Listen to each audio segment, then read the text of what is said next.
മലക്കുകൾ അവരെടുത്ത് ഇറങ്ങും. ഭൂമിയിൽ ആരൊക്കെ മരിക്കുന്നുണ്ടെങ്കിലും അവരുടെയൊക്കെ റൂഹെടുക്കുന്ന സംഘം ഒറ്റ സംഘമാണ്. അതെങ്ങനെ സാധിക്കാന്നൊക്കെ ചോദിക്കും. അല്ലാഹു സുബ്ഹാനഹു വ തആലക്ക് സാധ്യമാകാത്ത ഒന്നുമില്ല, അല്ലെ? അയാളുടെ റൂഹ് എടുക്കേണ്ടുന്ന ഘട്ടം എത്തുമ്പോ മലക്കുകൾ അവിടെ വരുന്നു. റൂഹിനെ പിടിക്കേണ്ട മലക്ക് കൃത്യം സമയത്തെത്തുന്നു, റൂഹിനെ പിടിക്കുന്നു. ഒരു സെക്കൻഡ് അങ്ങോട്ടോ അങ്ങോട്ടോ ആവൂല. അപ്പോ ഈ റൂഹ എടുക്കുന്ന ഇതിന്റെ തൊട്ടു മുമ്പ് തന്നെ അയാൾ ആശ്വസിപ്പിക്കുകയാണ്. മലക്കുകളൊക്കെ കൂടെ പെട്ടെന്ന് കാണുകയാണ്.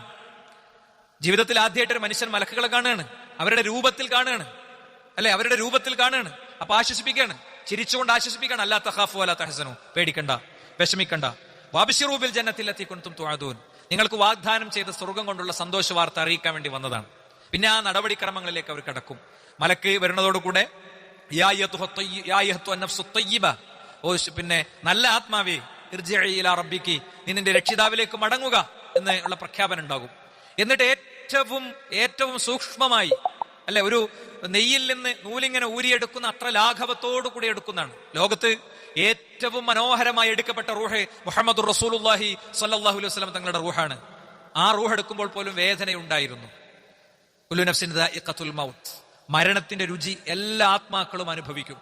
പ്രവാചകനാണ് കർമ്മങ്ങൾ കൊണ്ടും നന്മകൾ കൊണ്ടും ഏറ്റവും മുന്നിൽ നിൽക്കുന്ന വ്യക്തിയെങ്കിൽ, ആ മഹാപ്രവാചകന്റെ റൂഹ് എടുത്തപ്പോൾ പോലും വേദനയുണ്ടായിട്ടുണ്ടെങ്കിൽ, ഏറ്റവും സത്യവാനായ വിശ്വാസിയുടെ റൂഹ് എടുക്കുമ്പോൾ വേദനയുണ്ടെങ്കിൽ, ആ വേദനയെ അഭിമുഖീകരിക്കേണ്ടതുണ്ടെങ്കിൽ നമ്മൾ ഓർക്കുക, സന്തോഷപൂർവ്വം റൂഹിനെ എടുക്കുമ്പോൾ പോലും അവിടെ വേദന ഉണ്ടാകും. പക്ഷേ ആ വേദനക്ക് ആശ്വാസമായിട്ട് മലക്കുകളുടെ വാക്കുണ്ടാകും, വിഷമിക്കണ്ട, നിങ്ങളെ വേദനയൊക്കെ തീരാൻ പോവാണ്, നിങ്ങൾ അള്ളാഹുവിന്റെ സ്വർഗത്തിലേക്കാണ് എടുക്കുന്നത് എന്ന പ്രഖ്യാപനം ഉണ്ടാകുന്നതാണ്.